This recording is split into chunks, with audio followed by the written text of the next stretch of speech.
Unnao rape case BJP MLA Kuldeep Singh Sengar BJP MLA ये कौन कि 2017 जिते घटना घटला 2019 जिते पर्यटन कोर्ट या दोषी बोली साबित कर नाला से पर्यटन बीजेपी पार्टी तरफ निलंबित कर दिल्ली पुलिस पूरा खुला छाड़ देती टिपड़ा बेटी बचा कहूँ लाज लगे जिते केसटा भल भाव स्टडी कर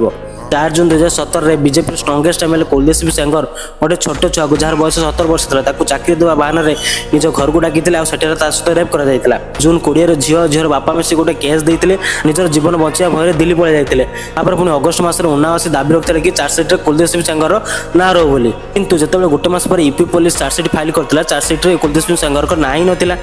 तापर से कोर्ट जाते बाप झील मिसिकी दाबी रखीदे कि कुलदीप सिंह सेंगर ना चार्जसीट रखा जाऊ बोली तार ठीक किसी दिन पर कुलदीप सिंह लोक आसी झीर बाप को पिटापिटी करते उल्टा झीर बाप पर केस कर आर्म्स एक्ट आरेस्ट करते 9 एप्रिल 2018 जेल मृत्यु जाता है गोटे मर्डर था केवे सुइसाइड बोली कह लास्ट सुप्रीम कोर्ट को इनवल्व होगा पड़ा केस टी यूपी दिल्ली को ट्रांसफर करागला तापर जाए कुलदीप सिंह सेंगर को लाइफ टाइम इम्प्रिजमेंट मिलता किंतु 23 डिसेम्बर में दिल्ली हाईकोर्ट कुलदीप सिंह सेंगर सब सजा को माफ करदेला से झीर माँ बसी रोड साइड प्रोटेस्ट कर दिल्ली पुलिस और सेंट्रल पुलिस मिसिकी से झील घोषारे घोषाई